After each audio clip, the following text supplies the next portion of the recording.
Assets feed you and liabilities eat you. Rich ആവണമെന്നുള്ളതിൻ്റെ fundamental rule എന്താണെന്ന് വെച്ച് കഴിഞ്ഞാൽ നിങ്ങൾ ലയബിലിറ്റീസിനേക്കാളും കൂടുതൽ അസറ്റ്സ് ഓൺ ചെയ്യണം. ഇന്ന് ഈ വീഡിയോയിൽ നിങ്ങൾക്കൊരു 11 അസറ്റ്സ് ഞാൻ പരിചയപ്പെടുത്തി തരാം. അതിൽ ആദ്യത്തെയാണ് ബോൺസ്. ഗവൺമെൻറ്റിനോ ബിസിനസ്സുകൾക്കോ പൈസയ്ക്ക് ആവശ്യം വന്നാൽ അവർ പബ്ലിക്കിൻ്റെ കയ്യിൽ നിന്ന് ഫണ്ട് റേസ് ചെയ്യും. പബ്ലിക്കിന് റിട്ടേൺ ആയിട്ട് ഒരു നിശ്ചിത തുക കൊടുക്കും. അതിൻ്റെ ഒരു ഗ്യാരണ്ടിക്ക് അവർക്കൊരു പേപ്പർ കൊടുക്കും. അതിനെ പറയുന്നതാണ് ബോണ്ട്. മിക്ക ബോണ്ടുകളും മന്ത്ലിയാണ് ഇൻട്രസ്റ്റ് പേ ചെയ്യുക. എന്നിട്ട് മെച്യൂരിറ്റി ആകുമ്പോൾ അവർ ആദ്യം കൊടുത്ത പ്രിൻസിപ്പൽ എമൗണ്ട് അവർക്ക് തിരിച്ചു കൊടുക്കും. FD പോലെ തന്നെ ഇത് സെക്യൂർ ആണ്. പലതരത്തിലുള്ള ബോണ്ടുകൾ കഴിഞ്ഞ 5 വർഷത്തിൽ കൊടുത്തിട്ടുള്ള റിട്ടേൺ ആണ് ഇതൊക്കെ. ഇനി രണ്ടാമത്തെയാണ് സ്റ്റോക്സ്.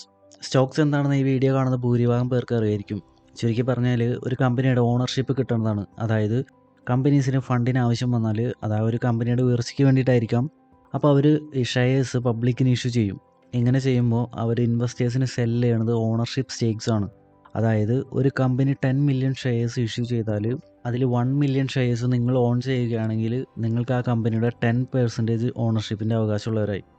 സ്റ്റോക്സിൽ തന്നെ ഒരുപാട് ഇൻകം സ്ട്രീംസ് ഉണ്ട്. ക്യാപിറ്റൽ ഗെയിൻസ്, ഡിവിഡൻസ്, ട്രേഡിംഗ്, അങ്ങനെ ഒരുപാട്. BSEയിലും NSEയിലും കൂട്ടിയിട്ട് ഏകദേശം 7500 കമ്പനീസ് ഉണ്ട്. നല്ല ഫണ്ടമെൻ്റൽസും ടെക്നിക്കൽ അനാലിസിസും കമ്പനിയുടെ മാർക്കറ്റ് ട്രെൻഡ്സും മാനേജ്മെൻറ്റും ഒക്കെ പഠിച്ചാൽ നല്ല രീതിക്ക് പൈസ ഏൺ ചെയ്യാൻ പറ്റുന്ന ഒരു സെക്ടറാണ് സ്റ്റോക്സ്.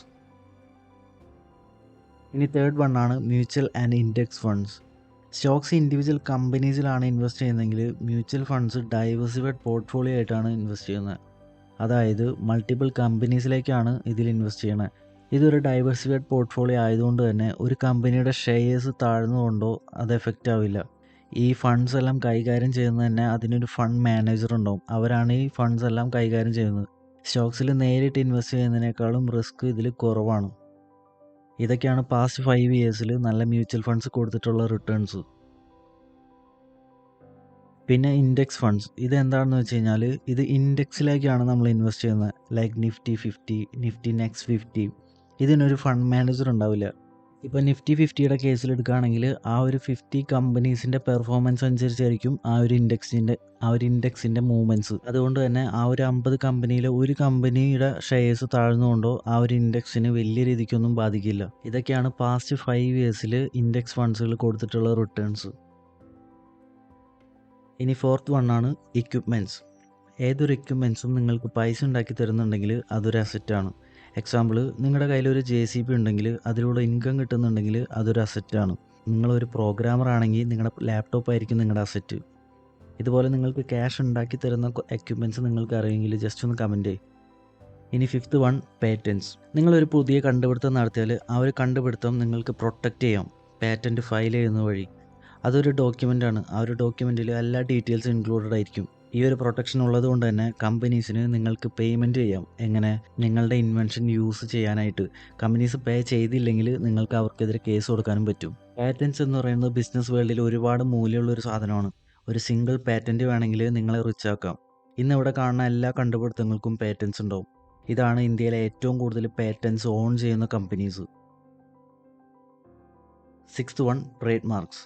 പാറ്റൻസ് നിങ്ങളുടെ ഇൻവെൻഷനെ പ്രൊട്ടക്റ്റ് ചെയ്യുന്നുണ്ടെങ്കിൽ ട്രേഡ് മാർക്സ് നിങ്ങളുടെ സിമ്പിൾസിനെ പ്രൊട്ടക്റ്റ് ചെയ്യും.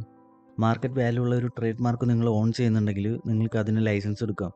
എന്തിനാണെന്ന് വെച്ച് കഴിഞ്ഞാൽ ആളുകൾക്ക് അത് യൂസ് ചെയ്യാം കമേഴ്ഷ്യൽ പേർപ്പസിന്. അവർ നിങ്ങൾക്കൊരു നിശ്ചിത തുക തരുകയും ചെയ്യും. എക്സാമ്പിൾ, അമൂൽ ഓൺ ചെയ്യുന്നത് GCMMF എന്ന് പറയുന്ന ഒരു കമ്പനിയാണ്. അമൂൽ നെയിം വെച്ച് മറ്റ് സ്റ്റേറ്റുകൾക്കും ബിസിനസ്സുകൾക്കും ലൈസൻസ് കൊടുത്തിട്ടുണ്ട്. ഇതുവഴി അമൂലിന് മണി ജനറേറ്റ് ചെയ്യാൻ പറ്റും. അതുപോലെ തന്നെ ഫ്രാഞ്ചൈസ് വഴിയും. Seventh one, brand and good will. Brand എന്താണെന്ന് വെച്ച് കഴിഞ്ഞാൽ ഒരു കമ്പനിയുടെ name, logo, design, values, reputation, അങ്ങനെ ഒരു ഓവറോൾ ഫീലിങ്സ് ഒരു കസ്റ്റമേഴ്സിന് കൊടുക്കുന്ന ഒരു സാധനമാണ്.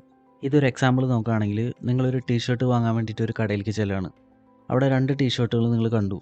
ഒരു ടീഷർട്ട് പ്ലെയിൻ, ഒരു ബ്ലാക്ക് ടീഷർട്ട്. സെക്കൻഡ് വൺ എന്ന് പറയുന്നത് ആ ടീഷർട്ടിൻ്റെ പുറത്ത് ഒരു ടിക്ക് എന്ന് പറയുന്ന സിമ്പിൾ ഉണ്ട്. അപ്പോൾ തന്നെ നിങ്ങൾക്ക് മനസ്സിലായി ആ ഒരു ടിക്ക് വീണ ടീഷർട്ട് മറ്റേതിനേക്കാളും റേറ്റ് കൂടുതലായിരിക്കും. അതാണ് ബ്രാൻഡ്. മറിച്ച് ഗുഡ് വിൽ എന്താണെന്ന് വെച്ച് കഴിഞ്ഞാൽ അതൊരു ഇൻടാഞ്ചിബിൾ വാല്യൂ ഒരു കമ്പനി കുറേ നാൾ കൊണ്ട് ബിൽഡ് ചെയ്തെടുത്തൊരു സാധനമാണ്. ആ ഒരു ഗുഡ് വിൽ ഉണ്ടാക്കിയെടുക്കാൻ ഒരുപാട് ഫാക്ടേഴ്സ് ഇൻക്ലൂഡഡ് ആയിരിക്കും.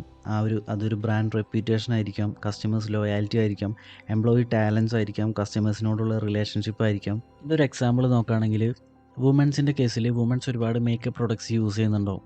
അവർ ഒരുപാട് കാലങ്ങളായിട്ട് യൂസ് ചെയ്ത് വരുന്ന മേക്കപ്പ് പ്രൊഡക്ട്സിൽ നിന്ന് മാറി വേറൊരു ബ്രാൻഡിൻ്റെ മേക്കപ്പ് പ്രൊഡക്ട്സ് സ്വിച്ച് ചെയ്യാനായിട്ട് കുറച്ച് പാടായിരിക്കും. കാരണം അവരത്രയും കാലം യൂസ് ചെയ്തിട്ട് ആ ഒരു ആ ഒരു ആ ഒരു പ്രൊഡക്റ്റിനോടും ആ ഒരു കമ്പനിയോടുള്ള ഒരു ട്രസ്റ്റ് ഉണ്ടാവും. അത് ഇത്ര കാലം യൂസ് ചെയ്തിട്ട് ഇതുവരെ അവർക്കൊരു കുഴപ്പങ്ങളുമില്ല. അതെല്ലാം നല്ലൊരു റിസൾട്ടും കിട്ടുന്നുണ്ട്. ആ ഒരു കാരണങ്ങൾ കൊണ്ട് തന്നെ അവർ അത്രയും കാലം വിശ്വസിച്ച് വന്നിരുന്ന ആ ഒരു ബ്രാൻഡിൽ നിന്ന് മാറി വേറൊരു ബ്രാൻഡിലേക്ക് സ്വിച്ച് ചെയ്യാന്ന് പറഞ്ഞു കഴിഞ്ഞാൽ കുറച്ച് ടഫായിട്ടുള്ളൊരു കാര്യമാണ്. അതാണ് ഗുഡ് വില്ല്. ആ ഒരു കമ്പനിയോടുള്ള ട്രസ്റ്റ്. അപ്പോൾ ഒരു നല്ല ബ്രാൻഡിനും ഗുഡ് വില്ലിനും എങ്ങനെയാണ് കൂടുതൽ പൈസ ഉണ്ടാക്കാൻ കഴിയുക? അവർക്ക് ഹൈ പ്രൈസിങ് പവറുണ്ട്. കൂടുതൽ ആളുകൾ അറിയാത്ത ബ്രാൻഡിനേക്കാളും കൂടുതൽ പൈസ ഇട്ടാലും ആളുകൾ അറിയുന്ന ബ്രാൻഡേ വാങ്ങുള്ളൂ. നല്ലൊരു ഗുഡ് വില്ലുള്ള ഒരു കമ്പനിയാണ് ടൊയോട്ട.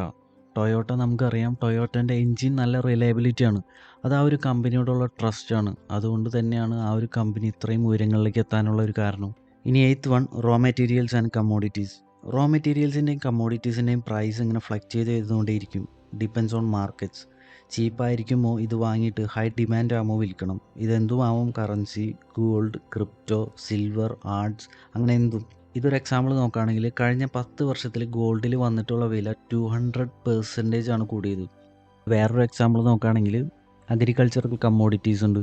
ഏലക്ക, കുരുമുളക്, ഇതെല്ലാം വിളവെടുത്ത് കർഷകർ നോക്കുമ്പോൾ മാർക്കറ്റിൽ വിലയില്ലെങ്കിൽ അവർ വില കൂടണ വരെ അത് ഹോൾഡ് ചെയ്യും. വില എപ്പോഴാണോ കൂടണേ അപ്പോൾ അവർ വിൽക്കും. അതുപോലെ തന്നെ ട്രേഡേഴ്സും അവർ ബൾക്ക് കണക്കിന് ക്വാണ്ടിറ്റീസ് ഹോൾഡ് ചെയ്യുന്നുണ്ടെങ്കിൽ മാർക്കറ്റിൽ ഇപ്പോൾ തീരെ വിലയില്ലെങ്കിൽ അവരപ്പോൾ ഹോൾഡ് ചെയ്യും. പിന്നെ എപ്പോഴാണോ റേറ്റ് കൂടുന്നത് അപ്പോൾ അവരത് മാർക്കറ്റിലേക്ക് കൊണ്ട് വിൽക്കും. Number 9, books, songs and digital courses. ഒരു സാധനം ഉണ്ടാക്കി കഴിഞ്ഞാൽ പിന്നെ ചെയ്യേണ്ടത് പോപ്പുലാരിറ്റി കൂട്ടുക എന്നുള്ളതാണ്. ബുക്സിൻ്റെ കാര്യത്തിലാണെങ്കിൽ നിങ്ങൾക്കറിയാവുന്ന ഒരു ടോപ്പിക്കിനെ പറ്റി നിങ്ങളൊരു ബുക്ക് എഴുതി അത് ആളുകളിലേക്ക് ഇൻഫ്ലുവൻസ് ഉണ്ടാക്കാൻ പറ്റിയാൽ അവിടെ നിങ്ങൾക്ക് വിജയിക്കാം. പെർ കോപ്പീസിന് നിങ്ങൾക്ക് പൈസ ഏൺ ചെയ്യാൻ പറ്റും. സോങ്സിൻ്റെ കാര്യത്തിലായാലും സെയിം.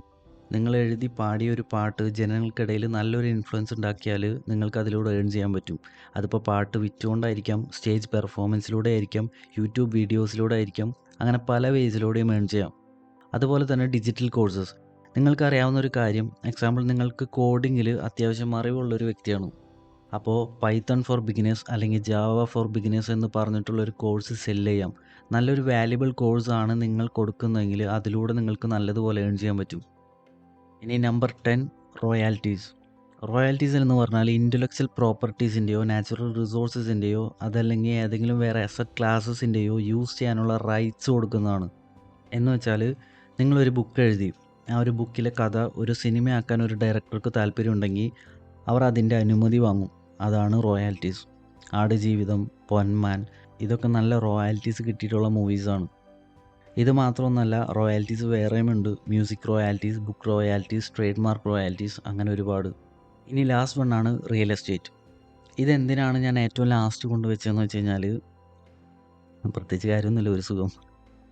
അത് വേറെ ഒന്നല്ല, റിയൽ എസ്റ്റേറ്റ് എന്ന് പറഞ്ഞാൽ ഒരു വൈഡ് ടോപ്പിക്കാണ്. ഇതിൽ ഇൻകം സ്ട്രീംസും കാറ്റഗറീസും നോക്കുകയാണെങ്കിൽ വേറൊരു വീഡിയോ തന്നെ ചെയ്യേണ്ടി വരും. വേറൊരു വീഡിയോ ചെയ്യേണ്ടി വരില്ല, എൻ്റെ അടുത്ത വീഡിയോ റിയൽ എസ്റ്റേറ്റിനെ പറ്റിയാണ്.